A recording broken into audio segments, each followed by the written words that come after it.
पश्चिम बंगाल में सियासी गहमा-गहमी लगातार जारी है। पश्चिम बंगाल के सियासी दंगल में इस समय आरोप प्रत्यारोप का दौर चल रहा है और खींचतान भी साफ तौर पर देखने को मिल रही है। उधर भड़काऊ भाषणों का दौर भी जारी है और इन भड़काऊ भाषणों का ही असर है कि सीएम ममता बनर्जी के चुनाव प्रचार पर रोक लगा दी गई, जिसके खिलाफ वो गुस्से में आकर धरने पर बैठ गईं। ममता कोलकाता में गांधी मूर्ति के पास करीब 3 घंटे धरने पर बैठी रहीं। ममता बनर्जी दोपहर करीब 12 बजे व्हील चेयर पर ही धरना स्थल पहुंची। गांधी मूर्ति के पास धरने पर बैठी ममता बनर्जी ने यहां पेंटिंग भी बनाई। पेंटिंग के बाद ममता बनर्जी ने लोगों को भी इसे दिखाया। बता दें कि बंगाल की मुख्यमंत्री ममता बनर्जी बुधवार को कोच बिहार का दौरा करेंगी। मतदान के दौरान यहां केंद्रीय सुरक्षा बलों की गोली से 4 लोगों की मौत हो गई थी, जिसके बाद चुनाव आयोग ने 72 घंटे तक किसी नेता के आने पर रोक लगाई थी। अब ये अवधि खत्म होने के बाद ममता बनर्जी कोच बिहार का दौरा करेंगी। दरअसल आपको जानकारी दे दें कि ईसी ने जो ये एक्शन लिया है वो ममता बनर्जी के एक भड़काऊ भाषण को लेकर लिया है। हिंदू मुस्लिम वोटों को लेकर दिए गए बयान पर चुनाव आयोग ने ये एक्शन लिया था, जिसके तहत तृणमूल कांग्रेस ने इस फैसले को लोकतंत्र के लिए काला दिन करार दिया था, जिसके बाद बीते दिन ही ममता ने ट्विटर पर धरने का ऐलान किया था। गौरतलब है कि पश्चिम बंगाल में 4 चरणों का मतदान पूरा हो गया है। अभी भी 4 चरणों के लिए वोटिंग होनी बाकी है। 5वें चरण के लिए 17 अप्रैल को कुल 45 विधानसभा सीटों पर वोटिंग होनी है। तो ईसी ने जो चुनाव प्रचार पर बैन लगाया है, उसके बाद ममता बनर्जी गुस्साई हुई है, भड़की हुई है। मजे की बात यह है कि जो प्रचार पर बैन लगाया गया है उसके खिलाफ वे धरने पर बैठ गई और इस धरने को कई विपक्षी पार्टियों ने अपना समर्थन दिया है। विपक्षी पार्टी के नेताओं का ये साफ तौर पर कहना है कि ये इतिहास में काला दिन है और ये अलोकतांत्रिक है। अगर वाकई में इस तरह की संवैधानिक संस्थाएं केंद्र सरकार के दबाव में आकर काम करेंगी तो लोगों को किस पर भरोसा होगा और लोगों को लोकतांत्रिक व्यवस्था पर भरोसा नहीं रह जाएगा, भरोसा उठ जाएगा। खैर ये तो देखना रहेगा कि ममता बनर्जी के इस धरने से आने वाले समय में क्या कुछ असर पड़ता है। कैमरा पर्सन करण के साथ मैं पल्लवी राजपूत, एएनबी न्यूज। पश्चिम बंगाल विधानसभा चुनाव के 4 चरण की वोटिंग हो चुकी है और 5वें चरण की वोटिंग होने वाली है। वहीं सभी राजनीतिक पार्टियां अपनी अपनी चुनाव प्रचार में जुटी हुई है। लेकिन बात करें कांग्रेस की, तो कांग्रेस के स्टार प्रचारक राहुल गांधी और प्रियंका गांधी ने अभी तक एक भी रैली बंगाल में नहीं की है। इतना ही नहीं, कांग्रेस के बड़े नेता भी बंगाल से खुद को दूर रखे हैं। राहुल गांधी पश्चिम बंगाल में अपने चुनाव प्रचार अभियान की शुरुआत 14 अप्रैल को सिलीगुड़ी के माटीगारा नक्सलवाड़ी क्षेत्र से करेंगे। इसके बाद उत्तर दिनाजपुर जिले के गोलकपोखर में उनकी रैली होगी। हालांकि एक अहम सवाल है कि कांग्रेस के बंगाल में 92 सीटों पर विधानसभा चुनाव लड़ रही हैं। ऐसे में क्या राहुल गांधी आधे चुनाव खत्म होने के बाद बंगाल के रण में उतरकर कांग्रेस के नैया पार लगा पाएंगे? क्योंकि इस बार जिस तरह से ममता बनर्जी और बीजेपी के बीच कांटे की टक्कर है, उस तरह से कांग्रेस लेफ्ट इस लड़ाई में कहीं नजर नहीं आ रही है। ऐसे में राहुल क्या कांग्रेस के नैया पार लगाएंगे? ये बड़ी सवाल है। कैमरामैन करण के साथ ममता शर्मा, एएनबी न्यूज।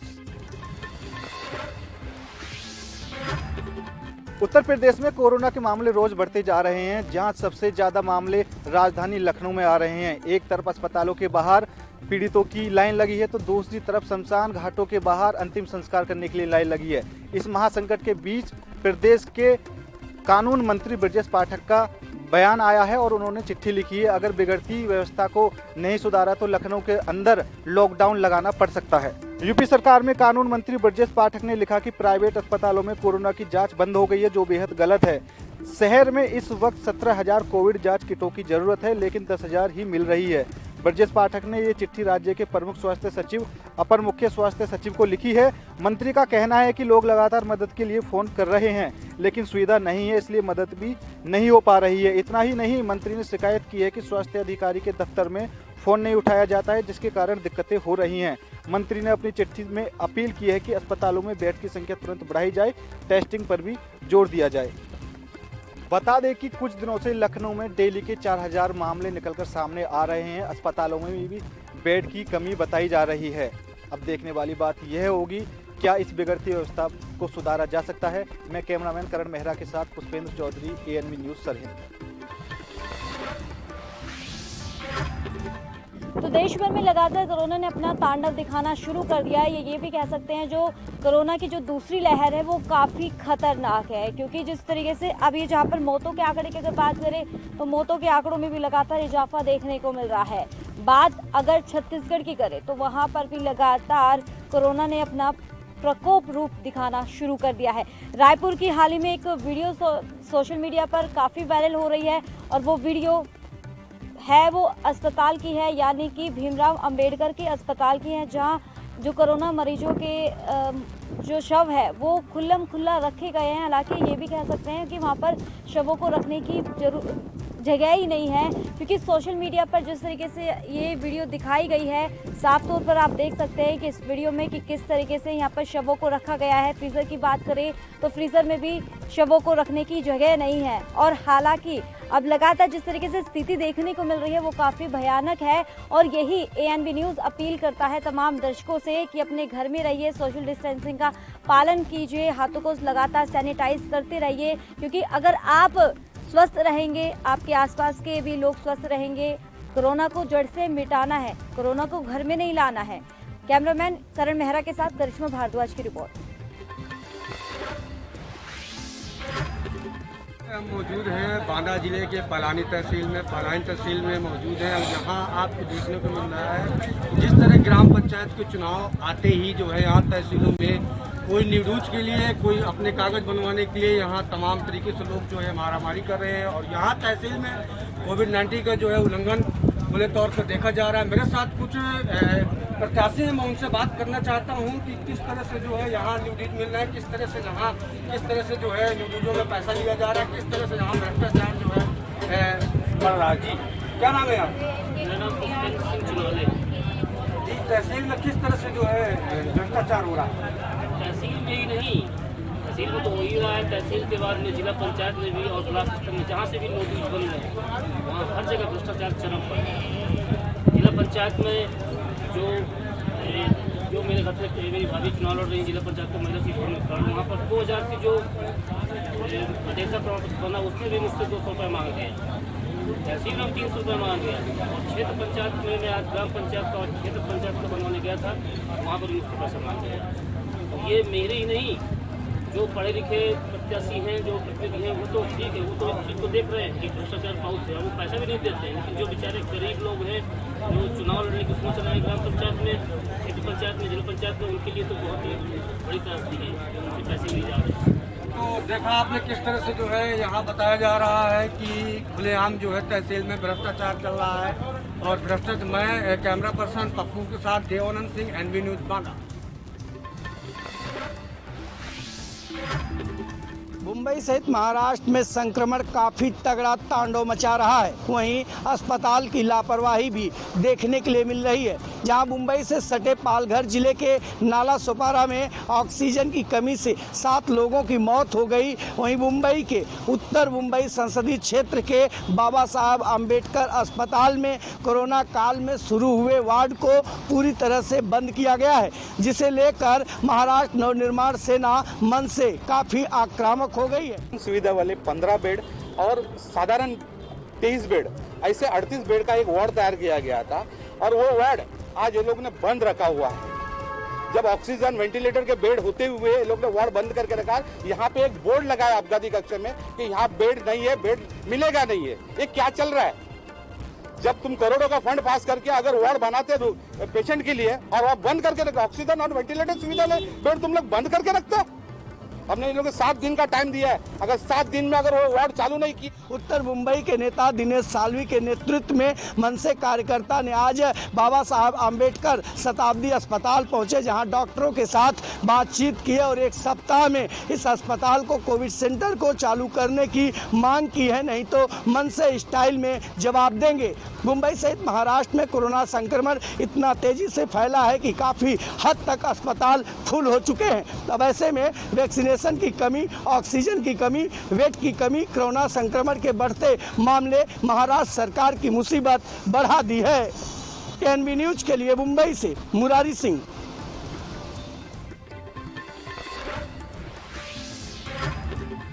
दिल्ली के अंदर कोरोना के बढ़ते मामले कहीं ना कहीं दिक्कतें जरूर दे रही है दिल्ली सरकार को, मगर दिल्ली सरकार निरंतर जनता से अपील करती नजर आ रही है और दिल्ली सरकार कहीं ना कहीं जनता से यही कह रही है कि सोशल डिस्टेंसिंग और मास्क और सैनिटाइजर का यूज करें। मगर जिस तरीके से दिल्ली के अंदर लगातार पिछले 24 घंटे के अंदर 11,000 से ज्यादा के आंकड़े आ चुके हैं और कहीं ना कहीं स्थिति बिगड़ी हुई है।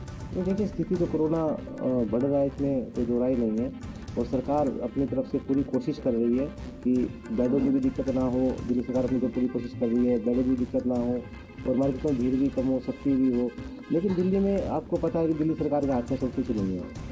एनसीडी की अपनी पुलिस एलजी साहब के अंदर आती है, गृह मंत्रालय के अंदर आती है, तो ये समन्वय बनाकर काम होगा। खाली दिल्ली सरकार जिसमें कुछ नहीं कर सकती, लेकिन सारी कोशिश दिल्ली सरकार जो कर सकती है कर रही है। लेकिन मेरा निवेदन है दिल्ली सरकार से, दिल्ली के माननीय मुख्यमंत्री से, कि दिल्ली सरकार दिल्ली में कोविड के नियंत्रणों के लिए क्या इंतजाम कर रही है, क्या व्यवस्थाएं कर रही हैं। दिल्ली में रेमडेसिविर जो वैक्सीन है उसकी शॉर्टेज है, ये बताया जाए कि वो कहाँ उपलब्ध है। जो जिन जिन स्टोर पर उपलब्ध है उनके नाम चिन्हित किए जाए, उनको जारी किया जाए, लोगों को परेशानी का सामना न करना पड़े। प्लाज्मा बैंक की आपने बात की थी, वो लोगों को प्लाज्मा की जरूरत है तो प्लाज्मा कहाँ मिलेगा। कोविड के लोग के लिए लोग बेड के लिए दर दर भटक रहे हैं, किस प्रकार से लोगों को बेड उपलब्ध होंगे।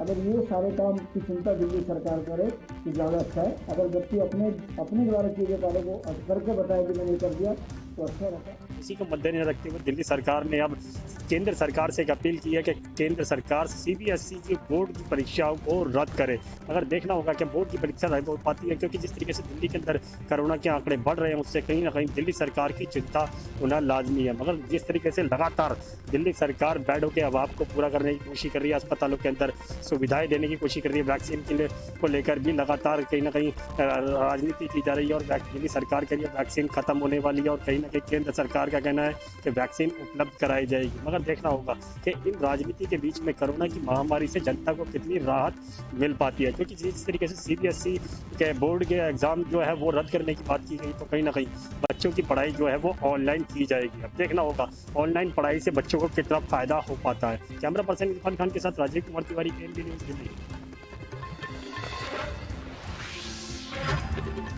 मैं इस वक्त मौजूद हूँ पंजाब के सरहद के एक छोटे से गांव में, जहां पर अभी सूचना मिली थी कि यहाँ पे भीषण आग लगी है। तो यहाँ पर आग पर फिलहाल मैं आपको बता दूं कि आग पर काबू पा लिया गया है। मेरे साथ दमकल अधिकारी भी मौजूद हैं जो यहाँ पर मौके पर पहुंचे हुए थे। वहीं इसमें एक बच्चे के जलने की भी बात कही जा रही है।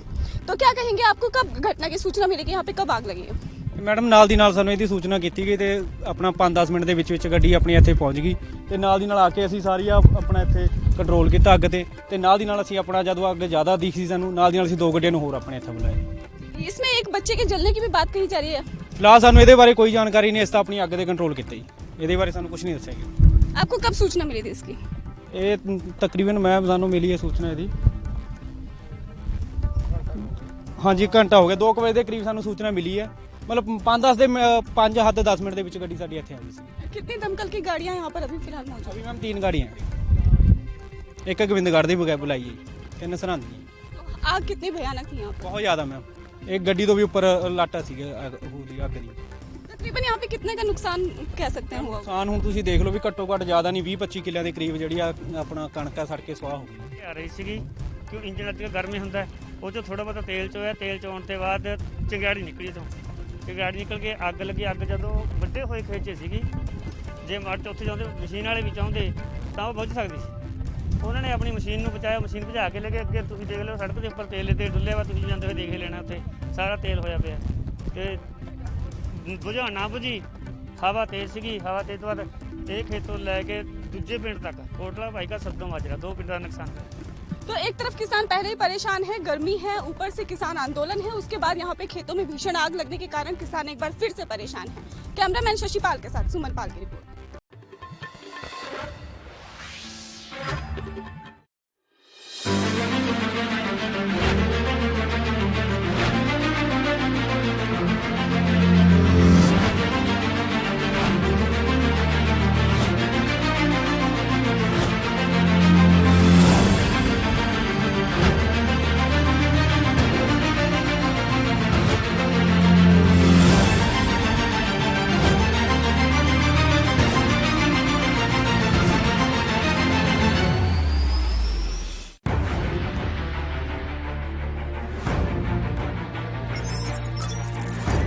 खबर चाहे सियासत की हो या सरकार की, खबर चाहे भ्रष्टाचार की हो या गुनहगार की, दिन भर में क्या रहा देश जगत का हाल, किस मुद्दे ने बनाई किसकी सरकार, रखते हैं हम सब पर नजर, पहुंचाते हैं हम हर खबर। हम हैं ANB न्यूज।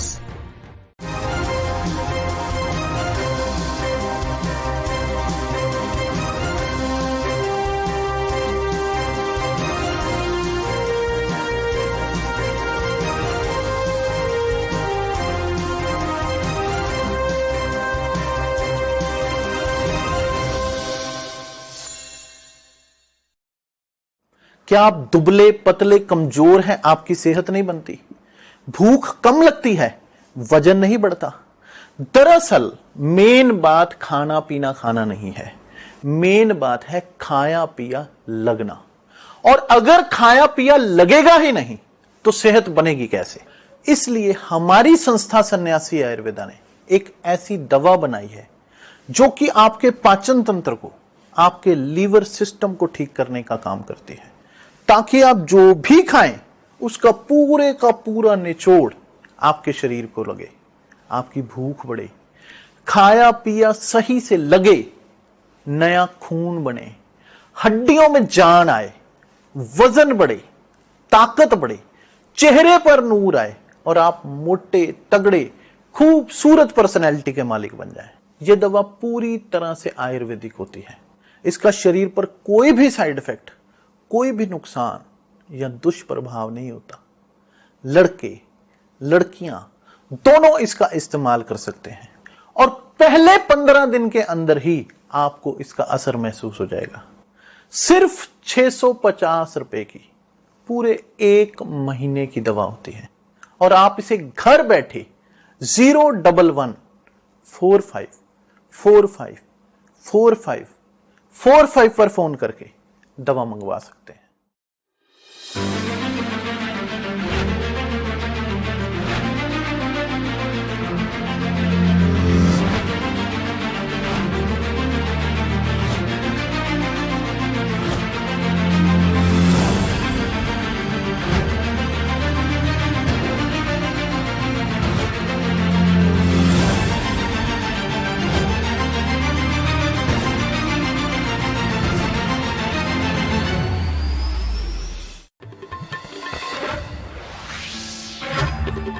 धर्मनगरी अयोध्या में आज से नवरात्रि का पर्व चालू हो गया है, जिसको देखते हुए यहाँ अयोध्या धर्मनगरी में पुलिस प्रशासन अलर्ट है। सभी मंदिरों में श्रद्धालुओं की काफी भीड़ होती है, लेकिन जिस तरीके से कोरोना का कहर काफी तेजी से फैल रहा है, उसको देखते हुए अब मंदिरों में 5 ही लोगों को एक साथ जाने की अनुमति होती है। लेकिन जिस तरीके से सभी मंदिरों में हर वर्ष श्रद्धालुओं की काफी भीड़ देखी जाती थी, लेकिन कोरोना काल के चलते मंदिरों में काफी भीड़ नहीं है, लोग कोरोना से डर रहे हैं। आज हमारे साथ मौजूद हैं मंदिर के जो संत जी हैं, हम उनसे बात करेंगे कि किस तरीके से कोरोना जो फैल रहा है उसका असर क्या है, कैसे श्रद्धालुओं की भीड़ है और हर वर्ष कैसे भीड़ होती थी। महाराज जी, आपका एनबी न्यूज चैनल में बहुत बहुत स्वागत है। कोरोना काल का कैसा असर देखा जा रहा है? आज से नवरात्र चालू हो गया है और श्रद्धालुओं की काफी भीड़ रहती थी, लेकिन अब की बार श्रद्धालुओं की भीड़ नहीं देखी जाती थी। 2-4-5 कोरोना की तो बहुत हमको होती है नवरात्र में ज़्यादा मानते हैं। जब से कोरोना ज़्यादा आ गया है, इसीलिए हमारे यात्री 2-4-5 आते जाते हैं, ज़्यादा भीड़ रहता है। एक बार में आप कितने श्रद्धालुओं को एंट्री कराते हैं और दर्शन करवाते हैं? कितने लोग जा सकते हैं? 2-4-5 हर वर्ष कितनी भीड़ रहती थी मंदिरों में? बहुत ज़्यादा। अब की बार कोरोना काल के चलते भीड़ नहीं देखी जा रही है। दुकानदार जो बैठे हैं दुकान लगा करके, प्रसाद की अगर बात करें तो उनका भी पूरी तरीके से जो मेहनत है उस पर पानी फिर रहा है। नहीं मिल रहा तो कोई मेहनत नहीं मिल रहा, कोई भी कहीं नहीं रहा, कोई यात्री आई नहीं, क्या दिक्कत है।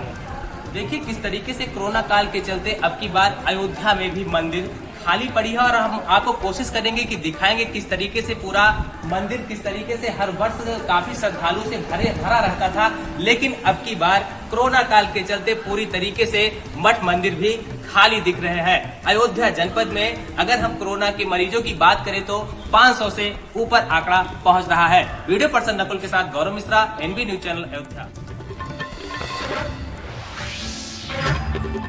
नवरात्रि का पहला दिन है। कोरोना काल से पहले ये देखा जाता रहा है कि नवरात्रि के दिन भक्तों का माता के मंदिर पर जमावड़ा लगा रहता था, लेकिन चूंकि देश में कोरोना का संक्रमण लगातार बढ़ रहा है, इसकी रोकथाम के लिए कल कलेक्टर सभागार में क्राइसिस मैनेजमेंट की मीटिंग के अंतर्गत ये डिसीजन लिया गया है कि मंदिर, मस्जिद और गुरुद्वारा और चर्च के अंदर सिर्फ 5 लोगों के प्रवेश की अनुमति रहेगी। तो आज पहला दिन नवरात्रा का होने के साथ जब भक्त माता के मंदिर पर जल चढ़ाने आए तो उन्हें बाहर ही जल चढ़ाने के लिए मजबूर होना पड़ा और ज़्यादातर लोग मंदिर पर इकट्ठा ना हो, इसके चलते पुलिस का भी इंतजाम किया गया था। पुलिस लोगों को समझाकर वहाँ से रवाना कर रही थी कि आप बाहर ही जल चढ़ा दें और अपने घर पर रहकर माता की पूजा अर्चना करें। अब देखने वाली बात यह है कि कोरोना का लगातार संक्रमण बढ़ रहा है और प्रशासन भी लगातार मुस्तैदी के साथ इस पर काम कर रहा है। और यहाँ काय को आई है जल चढ़ावे, तो आपने तो बाहर जल चढ़ावे सही हम दर्शन नहीं मिले, मतलब बाहर ही चढ़ा था भैया जल। अब क्या करे, चौनायन में कौन आरो नहीं लग रहा और जय कौन आरो लग रहा है। शासन के नियम अनुसार अभी जैसे आप देख रहे हैं कोरोना महामारी फैल रही है, उसके तहत मंदिर जो बंद किया है, ठीक है, प्रशासन का अपना मत है, उसके तहत बंद किया गया, अच्छा है निर्णय। और भक्तगण अपने अपने घर पर रहकर पूजा कर सकते हैं। सभी की श्रद्धा आस्था सब अपने घर पर रहकर आप लोग पूजा पाठ करें। हमारा भी यही मत है कि इस महामारी में अपना सहयोग दें प्रशासन का। अब बढ़ते संक्रमण को लेकर क्या कुछ और सख्ती और क्या कुछ नियम और प्रशासन बनाता है, मैं कैमरा पर्सन राहिल के साथ जकी खान, ANB न्यूज, शिवपुरी। उज्जैन में कोरोना मरीजों का आंकड़ा लगातार बढ़ता जा रहा है, जिसको लेकर उज्जैन कलेक्टर ने उज्जैन में लॉकडाउन लगाया था, जो 19 अप्रैल तक लगाया गया था, लेकिन उसमें सोमवार से एक छूट दी गई थी कि 11 बजे से लेकर 5 बजे तक किराना दुकानें और सब्जी बाजार खुले रहेंगे। लेकिन कल आपको हमने दिखाया था जिस प्रकार से जनता बाजार में निकल के आ गई थी और सब्जी दुकानों पर, किराना दुकानों में भीड़ लगा खड़ी हो गई थी, उसको लेकर कल प्रशासन ने बहुत चिंतित दिखाई दिया और उसी को लेकर एक शाम के समय एक क्राइसिस की मीटिंग फिर की गई, जिसमें सांसद अनिल फिरोजिया, कैबिनेट मंत्री मोहन यादव, कलेक्टर आशीष सिंह, नरेंद्र सूर्यवंशी जी, SP सत्येंद्र शुक्ला जी, सभी लोगों मीटिंग में बैठे और उन्होंने फिर उस पर पुनः विचार किया। जिस विचार को लेकर उन्होंने वापस से एक नई गाइडलाइन तैयार की कि सुबह 6 बजे से लेकर 10 बजे तक ही किराना की दुकानें और सब्जियों की दुकानें खुली जाएंगी। जैसा कि आज देखने में आया है कि कोरोना कर्फ्यू में जो कुछ छूटें दी गई थी उसका मिसयूज एक तरीके से बहुत सारे लोगों ने किया है और सड़क पर बहुत भीड़भाड़ पूरे दिन भर देखने को मिली। तो उसको देखते हुए क्राइसिस मैनेजमेंट कमेटी की बैठक में निर्णय लिया गया है कि अब जो आगामी सोमवार है तब तक के लिए जो कोरोना कर्फ्यू रहेगा उसमें मात्र सुबह 6 बजे से लेकर 10 बजे तक की छूट जो है वो प्रदान करी जाएगी। और इसमें जो प्रमुख गतिविधियां, बहुत आवश्यक गतिविधियां हैं, चाहे सब्जी हो, चाहे किराना हो या फिर दूध हो, केवल इन्हीं के लिए अनुमति रहेगी। और वो भी आज जैसे देखा गया कि कई सारे जो सब्जी और फल के ठेले थे जो एक जगह लगे रहते हैं, वो लोग वहाँ पर खड़े थे। केवल और केवल जो चलायमान ठेले रहेंगे उन्हीं को अनुमति दी जाएगी। कोई भी अगर खड़ा हुआ ठेला दिखेगा तो फिर तत्काल उसको बंद कराया जाएगा। आपातकालीन सेवाएं जैसे मेडिकल और दूध की दुकानें, अस्पताल, इन लोगों को खोलने की परमिशन दी गई थी, लेकिन उसके बाद भी अभी आप देख रहे हैं कि पूरी व्यवस्था बाकायदा प्रशासन अपने हाथों में ले ली है और पूरी तरह से इसे अपने हाथों आप काबू में कर लिया है। अब जनता बाजार में नहीं निकल रही है। वहीं सांसद अनिल फिरोजिया ने भी कहा कि जो गरीब और मजदूर वर्ग के लोगों के लिए है उनके लिए भी कुछ खाने पीने की व्यवस्था अलग से की जाएगी। उज्जैन से विजेंद्र यादव, ANB न्यूज के लिए। देश में जहां सबसे ज़्यादा देश का 7वां राज्य कोरोना के आंकड़ों को लेकर बन चुका है, लगातार जो है कोरोना के आंकड़ों में उछाल नजर आ रहा है। जहां मध्य प्रदेश में 6,489 मामले कोरोना के एक ही दिन में सामने आए हों, 37 लोगों की मृत्यु हुई हो, उनमें से भी सबसे ज़्यादा अगर मध्य प्रदेश की औद्योगिक राजधानी इंदौर की बात करें तो इंदौर कोरोना का हब पहले भी रहा है और आज भी है। इंदौर में जहां कोरोना जिस कदर लगातार बढ़ रहा है, ऐसे में निश्चित तौर पर स्वास्थ्य विभाग और तमाम प्रशासन एवं राजनेताओं के लिए एक चिंताजनक विषय है। जिस कदर मध्य प्रदेश में कोरोना से त्राहिमाम है, लगातार कोरोना के आंकड़े बढ़ रहे हैं, इसको लेकर और तमाम जो है कांग्रेस भी इस पर तूल नज़र पकड़ती नजर आ रही, जहां पर स्वास्थ्य सुविधाओं को लेकर, ऑक्सीजन सिलेंडर को लेकर, बेड को लेकर लगातार कांग्रेस इस पर अपना रुख नजर रख रही है। लगातार भाजपा सरकार पर आरोप प्रत्यारोप लगा रही है। ऐसे में हमारे साथ पे इंदौर से कोविड-19 के जो नोडल ऑफिसर हैं श्री अमित मालाकर जी, वो भी हमारे साथ हैं। हम उनसे भी चर्चा करेंगे किस तरह से प्रशासन और स्वास्थ्य विभाग लगातार जिस कदर जो है कोरोना के आंकड़े बढ़ रहे हैं और तमाम जो है लगातार अन्य राजनीतिक पार्टियां लगातार आरोप प्रत्यारोप लगा रही हैं, किस तरह से स्वास्थ्य विभाग पूरी तरह से एक्टिव है और क्या क्या व्यवस्थाएं जो है कोरोना पर आम जनता को मुहैया कराने के लिए व्यवस्थाएं की जा रही हैं।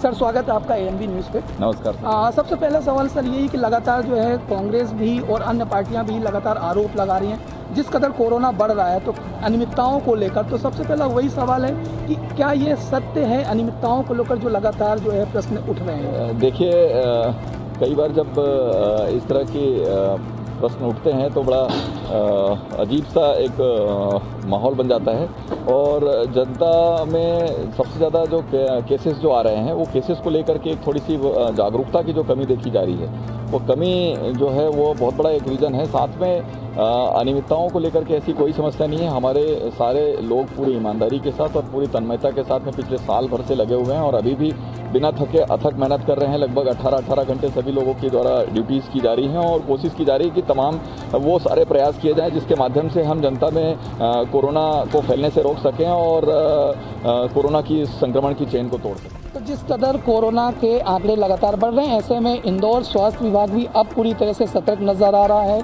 नए जगहों पर नए हॉस्पिटलों को कोरोना हॉस्पिटल बनाया जा रहा है ताकि ज़्यादा से ज़्यादा लोगों को बेड उपलब्ध हो सकें, जो बेड और तमाम अनियमितताएं हैं वो दूर की जा सकें। इन सब को लेकर अब स्वास्थ्य विभाग पूरी तरह से यहाँ पर एक्टिव नज़र आ रहा है और लोगों को सतत जो सुविधाएं मुहैया करानी है उनके लिए पूरी तरह से अग्रसर नज़र आ रहा है। इंदौर मध्य प्रदेश के लिए अनिल चौधरी के साथ गणेश तिवारी की रिपोर्ट। स्तरीय पंचायत चुनाव को लेकर पुलिस प्रशासन पूरी तरीके से अलर्ट हो गया है। तो वहीं आपको बता दें कि जनपद जालौन में पुलिस और बदमाशों के बीच मुठभेड़ हुई। मुठभेड़ में एक बदमाश के पैर में गोली लगने से बदमाश घायल हो गए, जबकि अन्य बदमाश पुलिस को चकमा देकर भाग गए। वहीं घायल बदमाश को पुलिस ने नदी गांव के सामुदायिक स्वास्थ्य केंद्र में भर्ती कराया। और आपको बता दें कि यह मुठभेड़ जनपद जालौन के रेंडर थाना क्षेत्र के नावली के जंगल में हुई, जहां पुलिस को सूचना मिली थी स्तरीय पंचायत चुनाव में बाधा पहुंचाने के लिए बदमाश जंगल में योजना बना रहे हैं। तो वहीं पुलिस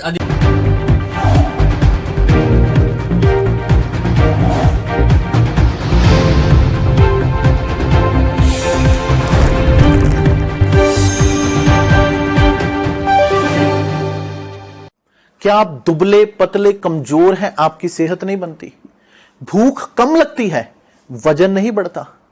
दरअसल मेन बात खाना पीना खाना नहीं है, मेन बात है खाया पिया लगना। और अगर खाया पिया लगेगा ही नहीं तो सेहत बनेगी कैसे? इसलिए हमारी संस्था सन्यासी आयुर्वेदा ने एक ऐसी दवा बनाई है जो कि आपके पाचन तंत्र को, आपके लीवर सिस्टम को ठीक करने का काम करती है, ताकि आप जो भी खाएं उसका पूरे का पूरा निचोड़ आपके शरीर को लगे, आपकी भूख बढ़े, खाया पिया सही से लगे, नया खून बने, हड्डियों में जान आए, वजन बढ़े, ताकत बढ़े, चेहरे पर नूर आए और आप मोटे तगड़े खूबसूरत पर्सनैलिटी के मालिक बन जाएं। यह दवा पूरी तरह से आयुर्वेदिक होती है। इसका शरीर पर कोई भी साइड इफेक्ट, कोई भी नुकसान या दुष्प्रभाव नहीं होता। लड़के लड़कियां दोनों इसका इस्तेमाल कर सकते हैं और पहले 15 दिन के अंदर ही आपको इसका असर महसूस हो जाएगा। सिर्फ 650 रुपए की पूरे 1 महीने की दवा होती है और आप इसे घर बैठे 01145454545 पर फोन करके दवा मंगवा सकते हैं।